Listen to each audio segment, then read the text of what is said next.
Brought to you by My 11 Circle. Win first prize Mahindra Thar every day. Download the app now. नमस्कार, good evening. मैं हूं विक्रांत गुप्ता। तो भारत और पाकिस्तान का बड़ा मुकाबला, हमेशा की तरह सुपरहिट मुकाबला, और आज तक पर आपको एक खास कार्यक्रम का हिस्सा बनने का मौका मिल रहा है, क्योंकि हमेशा की तरह इस बड़े मुकाबले पर न सिर्फ आज तक का स्टूडियो, बल्कि हम आपको सीधा पाकिस्तान भी लेकर चलते हैं जियो के स्टूडियो में। मैं आपको बता दूं कि हमारे स्टूडियो में मदन जी हैं, सनी भाई हैं, सुनील गावस्कर जी हैं, हरभजन सिंह भी हैं, और मजे की बात यह है कि कुछ बड़े दिग्गज इस वक्त शाहजाद भाई के साथ भी हैं जियो न्यूज के स्टूडियो इस्लामाबाद से।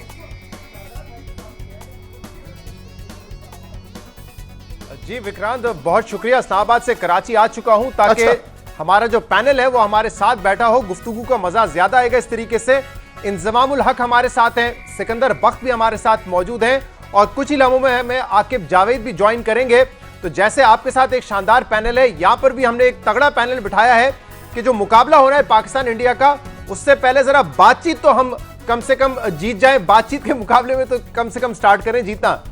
तो वैसे टीम आप है, शुरुआत भी आप कीजिए। स्टार्ट ऑफ पहला जो मुकाबला था ये जी मैंने कहा ये काफी अरसे बाद था मैच एशिया कप का, जहां पाकिस्तान इंडिया के मैच की जो हाइप होती है, मैच भी उतना ही ज्यादा इंटरेस्टिंग था, क्योंकि 2007 ऑनवर्ड्स हमने देखा है कि जितने भी मैच हुए पाकिस्तान इंडिया के वो बड़े ही वन साइडेड हुए, चाहे इंडिया जीता हो या पाकिस्तान जीता हो। तो इंजी भाई से मैं जरा शुरू करता हूं। इंजी भाई, उस मैच में पाकिस्तान का स्कोर लो था, टेल एंडर्स ने 147 तक पहुंचाया, लेकिन बड़ा कंपेटिटिव मैच रहा क्योंकि बॉलर्स ने बड़ी अच्छी फाइट दी। अब आप क्या देखते हैं, जो हांगकांग को हमने 155 रन से हराया है, पाकिस्तान का जो कॉन्फिडेंस है ज्यादा बेहतर होगा फर्स्ट मैच के मुकाबले में? जी बिल्कुल, मेरा यही ख्याल है कि जी पाकिस्तान ने जिस तरह की विक्ट्री मिली है, ठीक है कि हांगकांग थी सामने, लेकिन जिस टाइम जीत मिलती है या कोई परफॉर्मेंस देते हैं तो उसको कॉन्फिडेंस मिलता है, और ज़रूर मिलेगा। और स्पेशली अगर इंडिया और पाकिस्तान के पहले मैच की बात की जाए तो वहाँ भी मुकाबला बड़ा क्लोज था, क्योंकि जी आखिरी ओवर तक चला, तो बड़ा अच्छा हुआ कि जी बहुत अच्छी क्रिकेट देखने को मिली।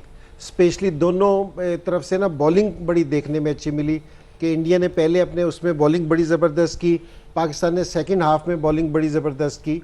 तो विकेट भी थोड़ा सा उस तरह का नहीं नज़र आ रहा था शारजा का, जिस तरह का T20 में होना चाहिए, या दुबई का पिच उस तरह का नहीं है ऐसे UAE की पिचेस का कि जो T20 में होना चाहिए। अब लेकिन सारे प्लेयर्स भी सेटल हो गए हैं, और थोड़ा सा पिच भी मेरे ख्याल में सेटल हुई है। अब जो मैचेस हैं वो हाई स्कोरिंग भी देखने को मिलेंगे, और दोनों टीम बेहतर परफॉर्मेंस करते हुए नज़र आएगी।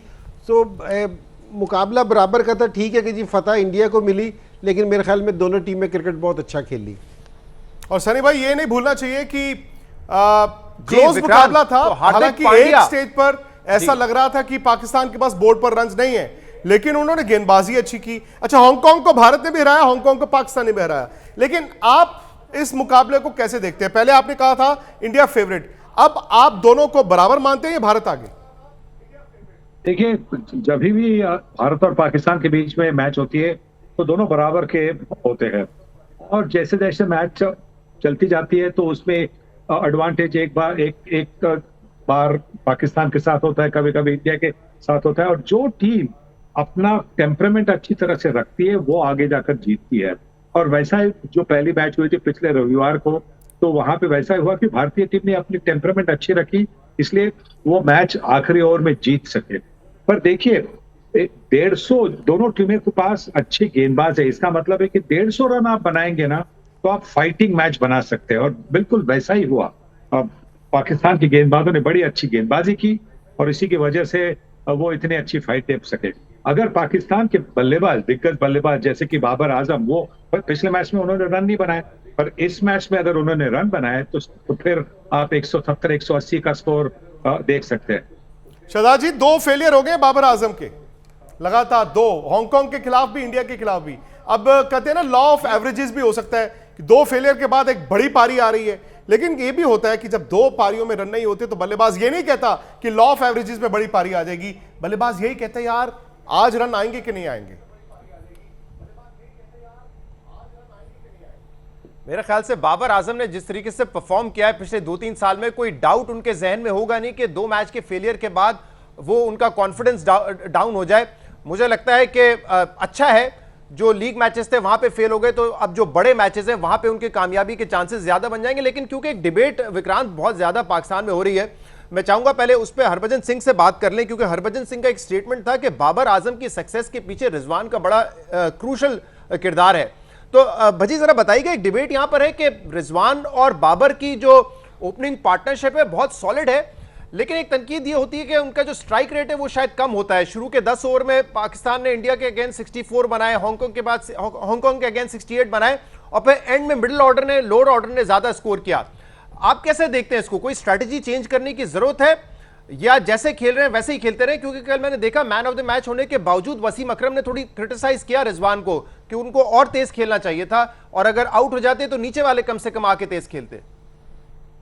बिल्कुल मैं एग्री करता हूं वसीम अकरम साहब से कि जो रिजवान का गेम है वो बाबर की तरह नहीं खेल सकते, क्योंकि रिजवान एक अटैकिंग खिलाड़ी हैं और मैंने थोड़ी बहुत जो उनके करियर को फॉलो की है, जब जब उन्होंने अच्छी पारियां खेली है वो बहुत तेज तर्रार पारियां हैं, और जिसके चलते हुए पाकिस्तान को फायदा भी हुआ है। और अगर वो बाबर आजम की तरह बल्लेबाजी करने लग जाएंगे तो फिर आपको दोनों ओपनर ऐसे नहीं भेज सकते कि पहले 6 ओवर सिर्फ विकेट बचाइए।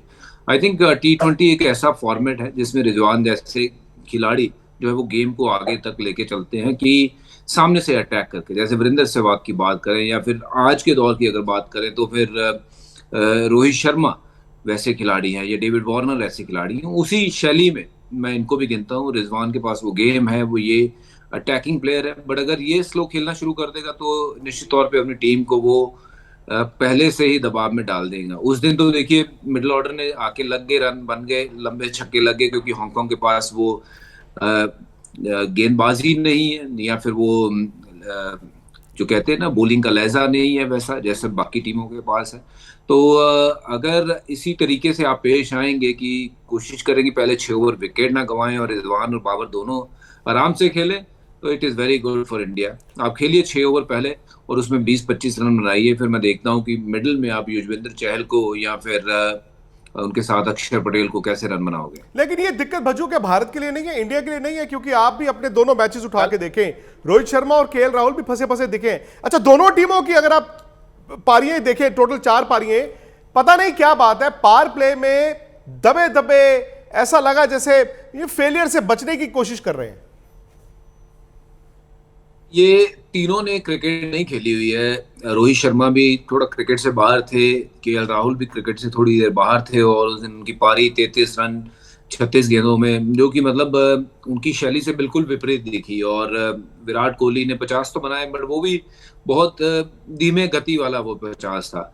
तो उम्मीद तो जैसे ये कर रहे हैं कि बाबर फॉर्म में आएंगे, मैं भी उम्मीद करता हूँ कि ये इंडियन खिलाड़ी जो है वो फॉर्म में आए और तेज तरार बल्लेबाजी करिए, क्योंकि ये T20 फॉर्मेट है, इसको T20 की तरह खेले, क्योंकि ये वनडे की तरह ना खेले कि run a ball is good enough. I think कि कैपेबिलिटी बहुत है इन प्लेयरों में, it's just the matter of कि वो थोड़ी सी क्रिकेट कम खेल के आए हैं, जिसके चलते हुए they want to spend time in the middle, and once they get going you'll see them playing different role, and what they have done in their career early on, they will continue to do that kind of a job for Team India going forward.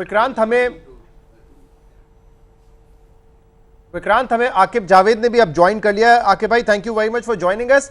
बात हो रही है यहाँ पे दोनों teams के जो top 3 हैं वो रन्स तो कर रहे हैं, लेकिन स्ट्राइक रेट स्लो है। जैसे अभी विराट कोहली की बात हुई, 50 किया उन्होंने, लेकिन इस टूर्नामेंट में 2 मैचेस में 120 के स्ट्राइक रेट से खेल रहे हैं, जो कि उनके कैरियर स्ट्राइक रेट से कम है। क्या विकेट्स ऐसी हैं या ज्यादा कॉशियस अप्रोच है टीम्स की? देखिए, पाकिस्तान की तो अप्रोच कॉशियस ही है, क्योंकि उनको पता है कि टॉप 3 के ऊपर इनकी पूरी टीम खड़ी है। रिजवान की जैसे बात कर रहे थे कि वो स्लो खेलता है, बट आई थिंक उसका स्ट्राइक रेट जो है वह 34-35 के पास है। ये जो समझना होगा कि हमने इतनी यहाँ PSL खेली है, ये वो पिचेस नहीं है जो इंडिया में बनती हैं या कहीं और बनती हैं। ये थोड़ा सा बॉल इसके ऊपर स्लो आता है, स्लोनेस है, थोड़ा सा होल्ड करता है। ये वो पिचेस नहीं है जहाँ 200-200 रन बनेगा। ये वही 170, 165, 70 ये एक चैलेंजिंग स्कोर है, और इसमें जरूरी ये है कि जो नया बॉल है उसके ऊपर मैक्सिमम रन्स बन सकते हैं, बट ये उतनी फ्लैट पिचेस नहीं है कि आप 200 रन्स बनाने का सोचे। और जैसे ही पाकिस्तान इंडिया का मैच आता है तो डेफिनेटली प्रेशर होता है आपके ऊपर। पाकिस्तान की तो बैटिंग लाइनअप इस तरह की है कि बाबर और रिजवान और फखर इन तीनों ने कॉन्शियस होकर खेलना है। इनमें से एक लंबा रन्स करेगा तो पाकिस्तानी टीम का स्कोर जो है वो पार स्कोर हो सकता है। और अगर इंडिया की बात करें तो ये वो दोनों टीमों का ये वो टाइम नहीं है कि जहां वो अपनी आइडियल फेयरलेस क्रिकेट खेल सके, क्योंकि रोहित शर्मा भी काफी देर बाद आए हैं, राहुल बहुत अरसे बाद क्रिकेट में आए हैं, कोहली इज स्ट्रगलिंग। उस दिन भी जो खेल रहे थे he wanted to come back in form, but अभी टाइम लगेगा क्योंकि ये इतनी पिचेस आसान नहीं है कि आप आए और अपने दूर से शॉट नहीं लगता इसके ऊपर, आपको बॉल को अपने पास आने देना पड़ेगा। तो इसलिए ये ज्यादा मुझे नहीं लगता कि ये और वाली विक्रांत, वैसे केएल राहुल बड़े जबरदस्त बैट्समैन है, लेकिन पाकिस्तान के लिए फिलहाल वो एक बोनस विकेट साबित हो रहे हैं। पहले ओवर में ही आउट कर देते हैं उनको हम। हाँ नहीं, वो ठीक है। आपने जैसे बाबर की बात की कि 2 पारियां बाबर की हो गई, बाबर भी ये सोच नहीं रहे होंगे कि यार मेरे 2 फेलियर हो गए। हो सकता है केएल राहुल भी ना सोच रहे हो, क्योंकि केएल राहुल ऐसे खिलाड़ी हैं इंजी भाई, T20 में 100 का फॉर्मूला उनके पास है। आप रोहित शर्मा की बात करें या केएल राहुल की बात करें, इन दोनों के पास T20 में 100 रन बनाने का वो फॉर्मूला है। और क्या आप और इंजी भाई और ये सनी भाई दोनों से मेरा सवाल है, क्या आप दोनों ये मानते हैं कि अगर 1, 2, 3 दोनों टीमों के थोड़े दबे दबे हैं, हालांकि बड़े नाम है, मिडिल ऑर्डर जो 4, 5, 6 है इंडिया का, वो इंडिया को एज देता है? देखिए, हमें ये याद रखना चाहिए कि जो हमने मैच देखी, नहीं तो पहले जरा सनी भाई जवाब दें। दोनों पारियों में, मतलब भारतीय पारी में और पाकिस्तान की पारी, वहां पे जो नया गेंद इस्तेमाल करने वाले थे उन्होंने बहुत अच्छी गेंदबाजी की थी। तो जब गेंदबाजी इतनी अच्छी हो रही है तो रन और स्ट्राइक रेट बढ़ाना आसान नहीं बनता।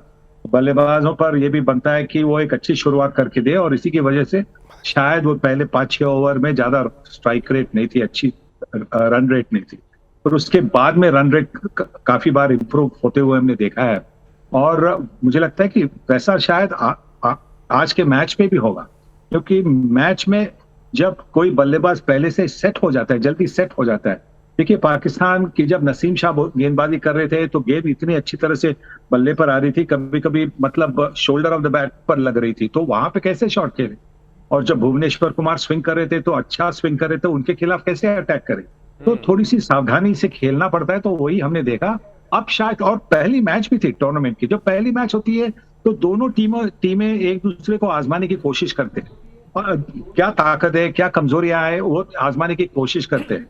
और ये जानकर कि आगे भी एक मौका बनना है, क्योंकि जो आज का जो मौका है, यहाँ पे शायद आज आपको अग्रेसिव क्रिकेट, और ज्यादा अग्रेसिव क्रिकेट आज देखने मिलेगा। इंजी भाई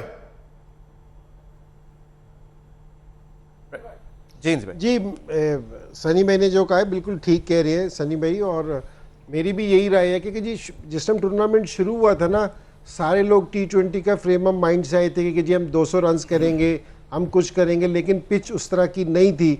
लेकिन अब वक्त के साथ सारों ने रियलाइज़ किया है कि जी इस पिच पे specially against the new ball कि जी अगर आप सेट नहीं होंगे तो आपसे वाले स्ट्रोक नहीं लगेंगे। मेरे ख्याल में कि रोहित शर्मा और केएल राहुल भी शुरू में जाके इसी तरह की कोशिश करते रहे कि जी हम नए बॉल से स्कोर करें। बाबर ने भी याली कोशिश की है, लेकिन मेरी ये है कि ये सारे बहुत एक्साइटिंग प्लेयर है, ये ज़रा स्कोर करें तो क्रिकेट का और भी मज़ा आएगा। लेकिन ये सारे है ना बहुत सीनियर मैच्योर प्लेयर्स हैं, इन्होंने रियलाइज़ किया होगा, और अब पिचेस भी थोड़ी सी डिफरेंट हो गई हैं।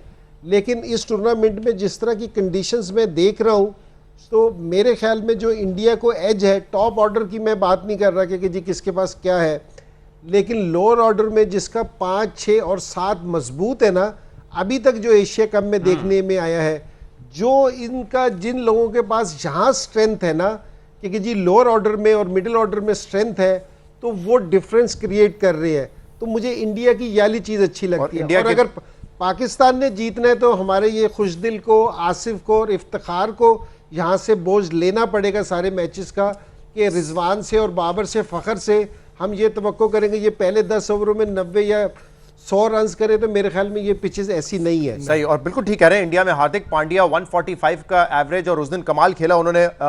सूर्या कुमार यादव 177 का स्ट्राइक रेट। सिकंदर बख्त, इसमें ये सनी भाई की बात ठीक है कि बॉलर्स को भी हमें अप्रिशिएट करना चाहिए। अगर अच्छी बॉलिंग कर रहे होंगे और विकेट हेल्प कर रहा होगा तो आसान नहीं होता शुरू में स्कोर करना। और साथ में ये भी बताइएगा कि पाकिस्तान उस दिन एक सीमर शॉट लग रहा था, हार्दिक पांड्या का एक इंडिया को बहुत बड़ा एडवांटेज है, 2-in-1 प्लेयर है और बहुत ही कॉन्फिडेंट प्लेयर है। तो पाकिस्तान को उसी टीम के साथ जाना चाहिए या किसी एक बैट्समैन को बिठाकर आप हसन अली को ट्राई करेंगे जो थोड़ी बहुत बैटिंग कर लेते हैं लेकिन एक चौथा सीमर का ऑप्शन दे देंगे? नहीं, मैं ख्याल से ऐसा नहीं होना चाहिए। जो हम मिस कर रहे हैं एक fast bowler, medium fast bowler allrounder की मिस कर रहे हैं। जैसे हमारे पास अब्दुल रज़ाक थे, अजहर महमूद थे, इस तरह का एक ऑलराउंडर होना चाहिए था पाकिस्तान टीम में, तो उसको आप चांस दे सकते थे। फ़हीम अशरफ हैं मगर उनको सेलेक्ट नहीं किया गया, तो मैं नहीं समझता कि किसी और को इस वक्त डालना चाहिए। जो हांगकांग के ख़िलाफ़ हमें उम्मीद थी कि वो हसनैन और हसन को खिला देंगे ताकि थोड़ा सा उनको भी हम देख लेते कि वो कैसी गेंद करें। और हो सकता है कि हसनैन भी बहुत तेज़ हैं, वो काफ़ी अच्छी तेज़ गेंदें करते हैं, तो उनको इंडक्शन शायद होता, इसलिए कि धानी जो है वो बहुत ज़बरदस्त बॉल कर रहे हैं। मतलब he is a good bowler, ज़बरदस्त से मुराद है कि इज़ बॉलिंग वेरी वेल। 2 छक्के मारे कमाल उस दिन। नहीं, वो तो खैर that's a bonus for batting side के लिए, मगर उन्होंने बॉलिंग अच्छी कर रहे हैं, हारिस रऊफ भी हैं, तो एक नज़र हम देख लेते तो बेहतर होता। ये एक मिस्टेक मैं समझता हूँ कि की है। कल अगर खुदा ना करे अगर कोई बॉलर को फिर से क्रैम्प पड़ता है तो 2 दिन बाद दोबारा मैच है, तो हमने उन बॉलर्स को एक प्रैक्टिस मैच नहीं दिया, तो ये ज़रूर होना चाहिए था। और जैसे सनी कह रहे हैं अगर बॉलर्स अपनी लाइनों लेंथ पे गेंद करें तो मैं इंडिया को अप्रिशिएट करता हूँ कि उनके बॉलर्स ने बड़ी अच्छी प्लानिंग के साथ रिजवान को फांस कर रखा हुआ था। वो ऑफ स्टंप पे इतने स्ट्रांग नहीं है जितने कि ऑन साइड उनका स्ट्रांग है, तो उन्होंने उनको एक ही जगह गेंद करा के रखी। और जो बाउंसर्स उन्होंने किए हैं अनएक्सपेक्टेडली, जो ऊंचे बाउंसर थे, वो बहुत ज़्यादा सरप्राइज था और उसने पाकिस्तान के शुरू के 5 बल्लेबाजों को आउट किया है। तो that was a very good strategy. छोटी बॉल का आप सही कह रहे हैं, छोटी बॉल का बड़ा अच्छा इस्तेमाल किया, लेकिन एक ऐसा फैक्टर मैं आप सबके सामने रखता हूं, एक ऐसा फैक्टर जो हो सकता है इस मैच को डिसाइड करे, रविंद्र जडेजा का ना होना। रविंद्र जडेजा का ना होना भज्जू, और क्योंकि रविंद्र जडेजा को आपने दिनेश कार्तिक को खिलाना था, तो दिनेश कार्तिक को खिलाने के लिए आपको ऋषभ पंत को ड्रॉप करना था। आप जानते हैं कि पाकिस्तान के पास लेफ्ट आर्म स्पिनर है, राइट आर्म लेग स्पिनर है, लेकिन इनके पास एक ऑप्शन थी जडेजा को 4 नंबर पर बैटिंग कराने की। अब चूंकि रविंद्र जडेजा नहीं है तो क्या इससे भारत का बैलेंस थोड़ा बिगड़ता है? क्या आपको ऋषभ पंत को खिलाना होगा? ऋषभ पंत अंदर आते हैं तो कौन बाहर जाता है? आप इस जलेबी को कैसे देखते हैं? देखिए, रविंद्र जडेजा एक बहुत इंपॉर्टेंट खिलाड़ी है। उनकी जो देखिए मैं कहूँगा कि शैली इतनी बढ़ गई है पिछले कुछ सालों में कि उनको रिप्लेस करना थोड़ा सा मुश्किल है। वैसा ही आपको दूसरा बॉलर मिल जाना वो भी बड़ा मुश्किल है। अक्षर पटेल हालांकि जब खेले हैं उन्होंने बहुत अच्छा भी किया है, पर आई स्टिल फील कि अभी बहुत समय है। रविंद्र जडेजा बने हैं इतने सालों के बाद, उन्होंने अपना वो छाप छोड़नी करी है शुरू, और अब अक्षर पटेल वहां पे आए हैं, वो कितना वो रोल अदा कर सकते हैं वी डोंट नो। बट ये बात सही है कि यहाँ पे टीम को सोचना होगा कि सीधा सीधा या तो अक्षर पटेल को अंदर लाया जाए या फिर आप एक स्पिनर प्रॉपर आर अश्विन के तौर पे उनको खिलाया जाए, जो बॉलिंग भी करते हैं और साथ में पीछे रह के थोड़ी बहुत बल्लेबाजी कर लेते हैं। बट हाँ, अगर आपको साथ में मिडिल ऑर्डर में लेफ्ट हैंडर बैट्समैन चाहिए तो वो एक विकल्प जो है वो अक्षर पटेल के रूप में आप देख तो सकते हैं, बट वो कितने सफल होंगे ये मैं नहीं कह सकता हूँ, क्योंकि जो एक्सपीरियंस रविंद्र जडेजा का है उनको आप किसी भी ऑर्डर पे खिला दीजिए वो सक्सेसफुल हो सकते हैं। But Akshar Patel is still very new, to send him in the number up 4 the order will be a mistake, I think. नहीं तो मदन जी, क्या ऐसा हो सकता है कि जैसे आप अक्षर पटेल की बजाय सपोज कीजिए अश्विन को खिला लें और उधर दिनेश कार्तिक को ड्रॉप करके ऋषभ पंत को खिला लें, आप एक पंथ 2 काज हो सकते हैं ये? नहीं देखिए, आपको एक खब्बा बैट्समैन तो चाहिए पहले 5 में। नहीं देखिए, ये तो टीम मैनेजमेंट डिसाइड करती है, भी कैप्टन डिसाइड कर भी कौन सा प्लेयर जो वहाँ पे शूट करेगा। बट डेफिनेटली मैं समझता हूँ कि ऋषभ पंत को खिला सकती है। और एक और इंडियन टीम के पास विकल्प है जो कि दीपक हुड्डा, क्योंकि वो भी आके बीच में गेंद कर लेता है और बैटिंग बहुत अच्छी करता है। वो उस नंबर पे मैं समझता हूँ कि हो सकता है कि मिडिल ऑर्डर में जो और ज़्यादा आपको स्ट्रेंथ में मिल सकती है। अक्षर पटेल का मेरे को इतना ज़्यादा बैटिंग का उतने रन बनाए हैं, बट बॉलिंग 8-9 नंबर पे रन, 8-9 नंबर पे पहले 5 में रन, हाँ वो थोड़ा सा डाउटफुल सा लग रहा है। बाकी अक्षर Patel bowling definitely he can manage because mainly he is a bowler then a batsman. तो ये एक इंडियन टीम के जो मैनेजमेंट के पास एक पेचीदा क्वेश्चन जरूर है। मेरे को लगता है कि कहीं ना कहीं जाकर दीपक हुडा को शायद ये खिला दे, नॉट अश्विन। आकिब भाई, आप क्या हैरान हैं इस बात को देखकर कि भारतीय स्पिनर्स ने विकेटें नहीं ली हैं? हालांकि 2 मैच हैं, सैंपल साइज छोटा है, लेकिन हांगकांग का मैच तो हांगकांग का है, मैच हल्का कोई नहीं होता। अब पाकिस्तान ने कल हांगकांग को जिस तरह से गेंद किया, नवाज ने भी और शादाब ने भी, क्या आप हैरान हैं कि भारतीय स्पिनर्स को विकेटें नहीं मिली हैं? या फिर ये सामने वाली टीमों की रणनीति है कि यार इनको विकेटें ना दो, रन आए ना आए?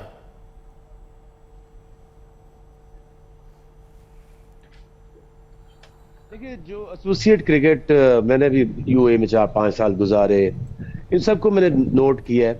ये इनकी प्रॉब्लम 2 ही है। अगर आप तेज बॉलर है आपके पास तो फिर उससे ये घबराते हैं, और दूसरा स्पिनर्स जो, वो भी स्पेशली जो रिच स्पिनर्स, क्योंकि इनको उतना एक्सपोजर नहीं होता कि रीड कैसे करनी है, गुगली, फ्लिपर, लेग स्पिन, इसमें से डिफरेंशिएट कैसे करना है। अगर आप इंडियन बॉलर्स देखें तो जडेजा इज नॉट बॉलर उस टाइप का कि जिसको रीड करना को मुश्किल हो। Is a very experience bowler, but ऐसा नहीं है कि वो बहुत ज्यादा उसमें टर्न है या उसमें कोई ड्रिफ्ट कोई ज्यादा है। नॉर्मल बॉलर है, अपनी अक्ल से, समझ से वो मैनेज करते हैं। चाहल को विकेट जरूर लेनी चाहिए थी क्योंकि लेगी है, एक्सपीरियंस है, बट एक चीज मैं आपको बताऊं कि ये एक काम तो ये है कि एक लेफ्टी ऋषभ पंत का इंडियन टीम में होना ये पाकिस्तानी बॉलिंग के लिए एक चैलेंज पैदा कर सकता है, क्योंकि देखिए दोनों ही, एक लेग स्पिनर है, एक लेफ्ट आर्मर है।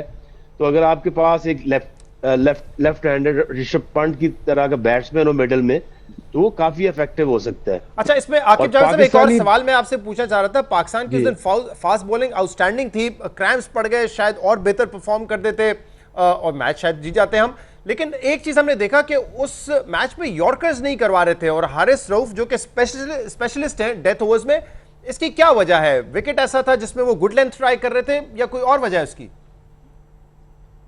देखिए, ये थोड़ा सा अगर आप आउटफील्ड बहुत लश ग्रीन है और पिच भी जो है वो टिपिकल यूएई वाली पिचेस नहीं है कि जहां बॉल रफ हो जाए और रिवर्स होना शुरू हो जाए। उसमें बॉल बना ही नहीं है। जब बॉल रिवर्स बनता नहीं है तो जो यॉर्कर्स है उसमें कॉन्फिडेंस बॉलर का कम हो जाता है।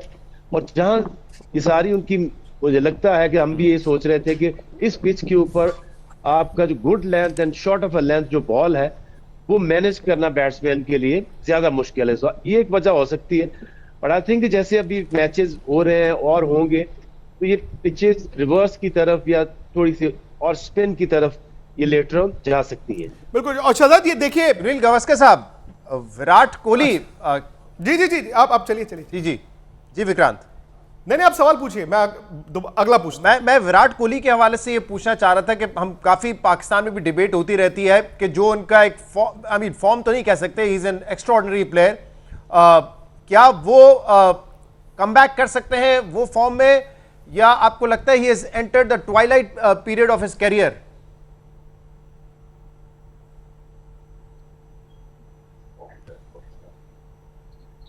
सुनील गावस्कर साहब।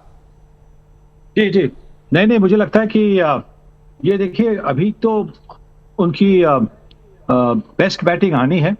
जिस तरह से उन्होंने हांगकांग के खिलाफ बल्लेबाजी की, जिस तरह से उन्होंने पारी को संभाला था पाकिस्तान के खिलाफ, जो 35 रन बनाए थे, तो ये 2 पारियों के साथ उनका कॉन्फिडेंस तो मुझे लगता है कि बढ़ गया होगा और आगे जाकर उनसे बहुत सारे रन्स की अपेक्षाएं हैं। सिर्फ मेरी नहीं पर सारे भारतवर्ष की अपेक्षाएं कि वो आगे जाकर बहुत सारे रन बनाएंगे।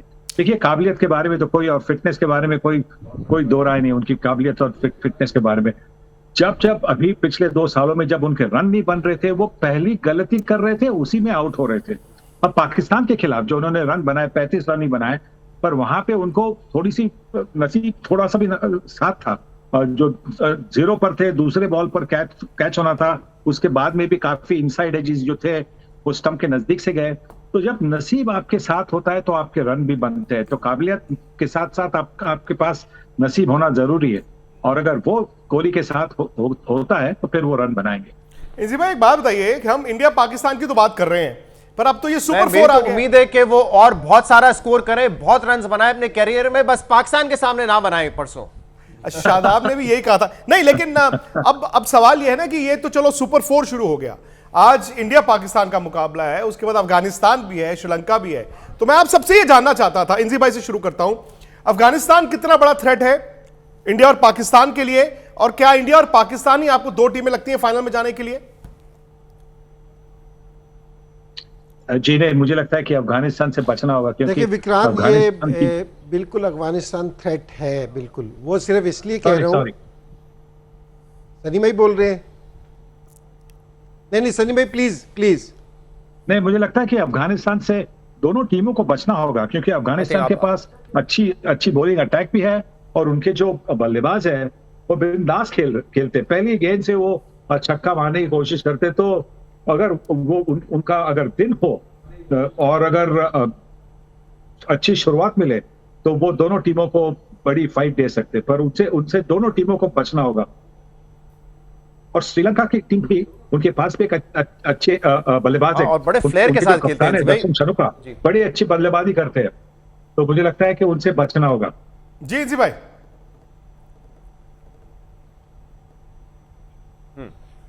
नहीं देखिए, हम जहां अभी सारी हमारी बात कर रहे हैं कि जी जो अभी तक एशिया कप देखने में आया है कि स्पिनर्स है ना कि जी मेन रोल अदा कर रहे हैं, कि जी वो बीच में आके डैमेज करते हैं।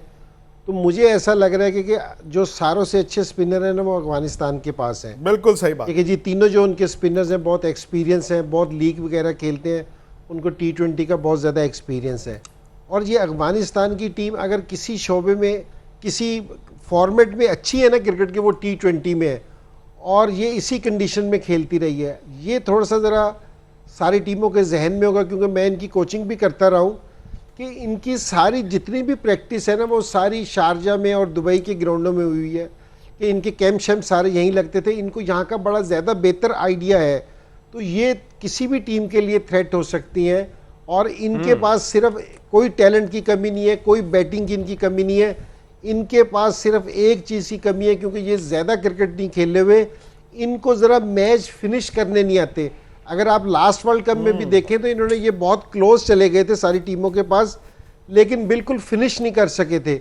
वो इनके पास एक कमी मैं देखने में है, और सोर्सेज की कमी नहीं है इनके पास, सिर्फ इस चीज़ की कमी है, वो उस टाइम तक दूर नहीं होगी जब तक ये मुख्तलिफ टीमों से रेगुलर बेसिस पे मैचेस नहीं खेलेंगे, तो ये इनकी कमी रहेगी। अदरवाइज इनके पास मटेरियल सारा है, ये किसी भी टीम को किसी भी जगह पे डैमेज कर सकते हैं। और टैलेंट भी बहुत है, और जैसे सनी भाई ने कहा कि उनका गेम देखने में बड़ा मजा आता है, बड़े फ्लेयर के साथ खेलते हैं, चाहे बॉलिंग हो या बैटिंग हो। और मुझे जाती तौर पे उनकी जो गेम है बड़ी पसंद आई है। और अगर विक्रांत, अगर अफगानिस्तान पाकिस्तान को हरा देता है, we know who to blame. ये इंजमाम उल हक हेड कोच रह चुके हैं, तो इस वक्त जो आप देख रहे हैं उनके जो स्किल्स डेवलप हुए उसमें इनका बड़ा किरदार है। नहीं है, और पार्शियल ब्लेम आप इंडिया को भी करेंगे, क्योंकि इनका होम ग्राउंड यहाँ पे था। इनका अफगानिस्तान का कई साल होम ग्राउंड इंडिया में है। बजू, आपको क्या लगता है कि इंडिया पाकिस्तान दो बड़ी टीमें तो हैं ही हैं, इसमें कोई शक नहीं है दूर इंडिया की जो एक्सप्लॉइट करने की जरूरत है? जी नहीं, लेकिन मैं वही सवाल भज्जू से भी करना चाहता था कि क्या इंडिया पाकिस्तान दो बड़ी टीमें हैं, बट दोनों टीमें क्योंकि उस रंग में नहीं दिखी हैं, अफगानिस्तान किसी भी दिन किसी को आके अपसेट कर सकता है। जी हाँ, मुझे तो देखिए, मैं बाकी सबसे अलग जाऊंगा। मुझे लगता है कि जो मेरी गट फीलिंग कहती है, इस पूरी अभी तक जितनी क्रिकेट हुई है एशिया कप में, कोई बेहतर क्रिकेट जिसने खेली है वो अफगानिस्तान ने खेली है। सही बात है। I think their spinners are phenomenal, और निडर बल्लेबाजी की है उन्होंने। श्रीलंका के सामने 100 रन का लक्ष्य था, वो 10 ही ओवरों में चेज कर दिया। वो दबंग बल्लेबाजी करी, उन्होंने दिखाया कि T20 कैसे खेला जाता है। I feel Afghanistan will have a great chance to qualify in the finals, not in the semi-final, I'm saying. और पहली टीम तो कौन जाएगी फाइनल में ये नहीं मैं कह सकता हूँ, बट मुझे लगता है कि अफगानिस्तान जरूर वहाँ पे प्रवेश पाएगी। और ये अब मुकाबला रह जाएगा बाकी इंडिया, पाकिस्तान और श्रीलंका, या फिर बाकी हांगकांग, कि ये 4 टीमों में से कौन जाएगा। और उसमें से भी अगर 2 हम माइनस कर दें तो इंडिया पाकिस्तान, हम देखना तो जरूर चाहते हैं कि इंडिया पाकिस्तान स्ट्रॉन्ग साइड है, but Afghanistan can damage any of the team, क्योंकि knowing them they are not scared from anyone. उनके पास इतना तजुर्बा नहीं है जो एनसी भाई ने कहा है, पर उनके पास दिल बहुत बड़ा है। आई थिंक वो यहाँ पे खेलने आए हैं, जीतने आए हैं, और रशीद खान की किस्मत बड़ी अच्छी भी चल रही है। अभी अभी जिस जिस टीम में गए हैं वो टीम जीतती भी है। तो मुझे तो लगता है कि अफगानिस्तान जो है वो फाइनल तक जाएगी। दूसरी टीम मैं उम्मीद करता हूँ इंडिया हो वहाँ। शहजाद भाई, ये तो अब मस्ट विन मैच हो गया ना, बल्कि हम सोच रहे थे कि पहला मैं लीग का यही मुकाबला, question सिकंदर चलो बख्श से सुपर भी फोर करना चाहूंगा। सुपर फोर ज्यादा मुश्किल हो गया आपके लिए, बल्कि दोनों के लिए। अफगानिस्तान वाकई मेरी भी फेवरेट टीम है और बहुत अच्छा खेल रही है और दोनों के लिए प्रॉब्लम क्रिएट कर सकती है, मगर ये कि उनका वही बात जो इंजी ने बोली, उनका जो एक्सपीरियंस है वो इतना नहीं है जो मैच फिनिशिंग वाला है, मगर उन्होंने कुछ मैच तो बहुत ही अच्छे फिनिश किए। तो it will be very very interesting कि फाइनल में कौन क्वालिफाई करता है। और जैसे मैंने कहा मेरी भी फेवरेट टीम है अफगानिस्तान, और वहाँ की पिचेस और उनकी कंडीशन से वो बहुत ज़्यादा उनकी आदत उनकी बनी हुई है। तो ऐसी टीम है जिससे हमें बहुत ज़्यादा मोहतात होकर खेलना है। हरभजन सिंह ने एम्पायर की उंगली उठा दी है, कुछ कहना चाह रहे हैं शायद। जी देखिए, मैं इसलिए कह रहा हूँ अफगानिस्तान क्योंकि वो निडर है। They have nothing to lose, they have everything to gain. क्योंकि इंडिया पाकिस्तान प्रेशर में खेलेंगी, क्योंकि बड़ी टीम है, और जब दो पहलवान लड़ते हैं तो प्रेशर हमेशा उस पर होता है जिसका बहुत नाम होता है, जिसको पता है कि उसके पास खोने के लिए कुछ नहीं है, सब कुछ पाने के लिए ही है। तो फिर वो तो दबंग तरीके से क्रिकेट खेलेगी। वो अफगानिस्तान है और उनकी अभी तक की देखिए रन रेट सबसे बढ़िया है और वो दबंग अंदाज से क्रिकेट खेल रहे हैं। तो आई फील कि they have a strong chance to get into the final, और ये क्रिकेट के लिए बड़ा अच्छा है। एक और नई टीम का आगाज होगा, नए चैंपियंस देखने मिलेंगे इन टर्म्स ऑफ जो फाइनल खेलेंगे। फाइनल कौन जीतता है ये उस दिन के ऊपर निर्भर करेगा, बट आई थिंक जिस तरीके की क्रिकेट उन्होंने एशिया कप में अभी तक खेली है, मुझे लगता है कि वो फाइनल में जाने के बहुत करीब है। और दोनों में से एक टीम जो दूसरी फाइनल में जाएगी, इंडिया पाकिस्तान के मैच के ऊपर बहुत निर्भर करता है, और उसमें भी मुझे इंडिया का एडवांटेज लगता है क्योंकि India have got the side. Yes, वो एक बार हो गया कि उस दिन भी खराब था, शाहीन की वो 2 गेंदें, पाकिस्तान बहुत अच्छी क्रिकेट खेला, but overall on papers I think India is far stronger team. I think they will go ahead and meet Afghanistan in the final. This is what I feel. देखिए, क्योंकि वो रशीद खान जो फैक्टर है वो बहुत बड़ा है, उसके साथ मुजीब बहुत बड़ा फैक्टर है, साथ में बल्लेबाजी उनकी ठीक ठाक बल्लेबाजी है। इंजी भाई, सूर्य कुमार यादव को कैसे देखते हैं आप? सही, तो आकिब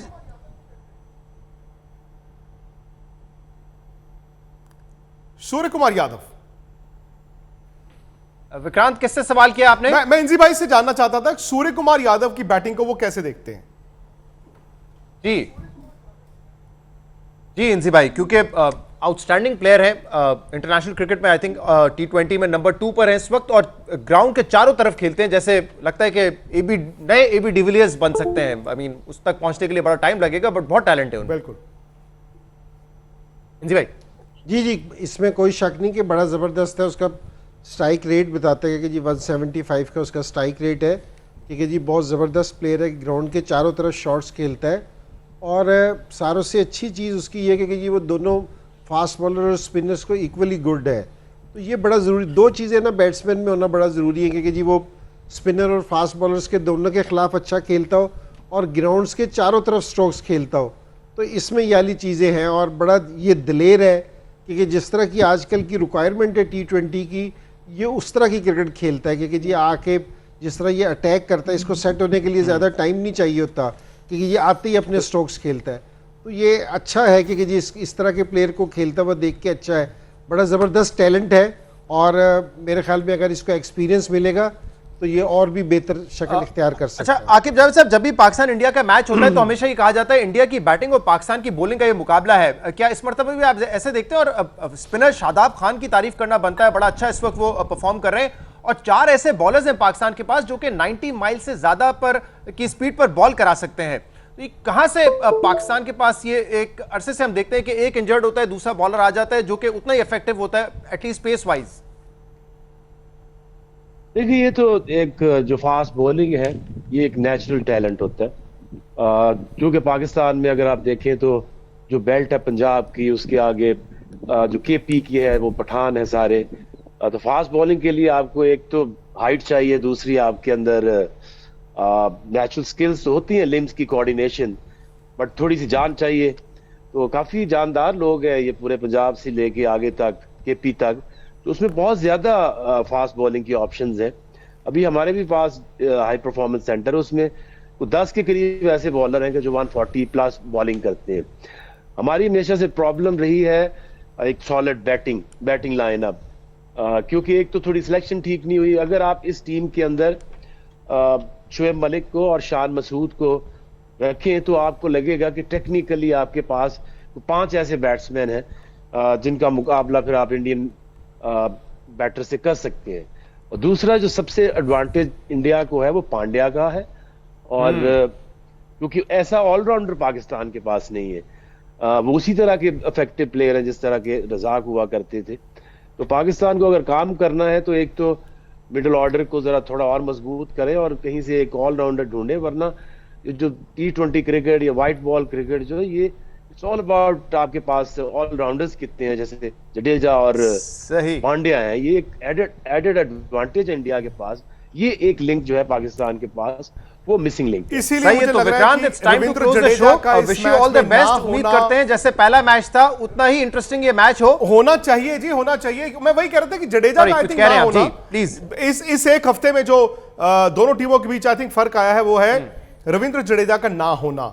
जैसे हम सब भी बात कर रहे थे, मल्टी डायमेंशनल प्लेयर हैं, चलो स्पिनर के तौर पर T20 में इतने विकेट नहीं है बट फील्डर हैं, बॉल डाल लेते हैं। और बड़ी बात कि आपको अगर दिनेश कार्तिक को खिलाना था तो ऋषभ पंत को ड्रॉप करने की लग्जरी दे दी। क्यों?